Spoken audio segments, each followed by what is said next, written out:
your first alert weather with meteorologist Eric Burke.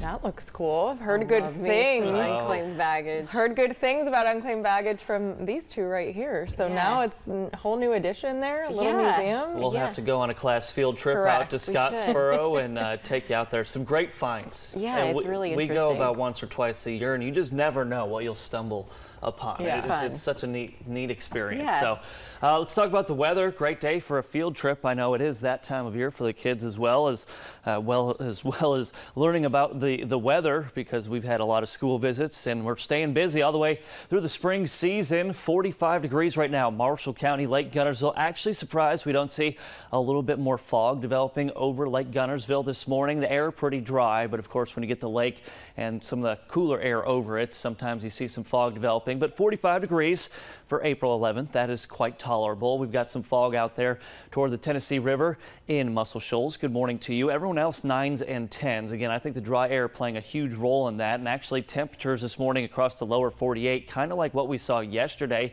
Actually very nice. Look at that. Minneapolis, Minnesota is a lot warmer than us this morning, believe it or not. 50 degrees in Omaha, 55 Sioux Falls, South Dakota. Even Minot, the staple of usually the coldest in the country, even they're hanging out in the 30s. We've kind of got that wedge front still over the Carolinas, messing with their temperatures a bit. We've got 40s and 50s, but I want to show you how close that wedge is to getting into the area down there toward Gadsden. They're at 36, and then you go 52 out to Coleman. Out the door, light jacket, all you need. Temperatures warming up now. It takes a while this time of year to warm up from 40s and 30s even into the 70s. That's a big spread from the morning into the afternoon, but we'll get there eventually. Just a great Tuesday across North Alabama and the Tennessee Valley. Looking at our high temperature trend, up and down we go, but for the most part near or above average. We do have 2 days, Thursday and Friday. The reason we lowered those temperatures is because we'll not only have the rain cooled air,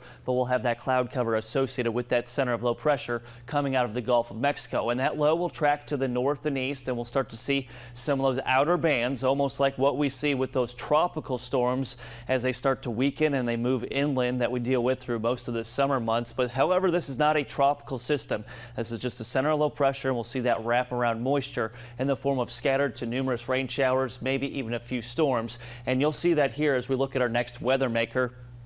By Thursday afternoon, look at our temperatures in the 50s and 60s here, so we might even have to lower temps even more based on this guidance. But I think the heaviest rainfall will be along and east of I-65, continuing into parts of the morning on Friday, letting up by Friday late afternoon, evening, and a lot of the weekend will actually be dry. We do have potential late Saturday night into Sunday to see some showers and maybe some non-severe storms, so keeping an eye on that. But right now, the weekend, it looks a little more intimidating on the graphic than what we'll actually see. Now that may change, but I can tell you with high confidence today and tomorrow will be a real treat.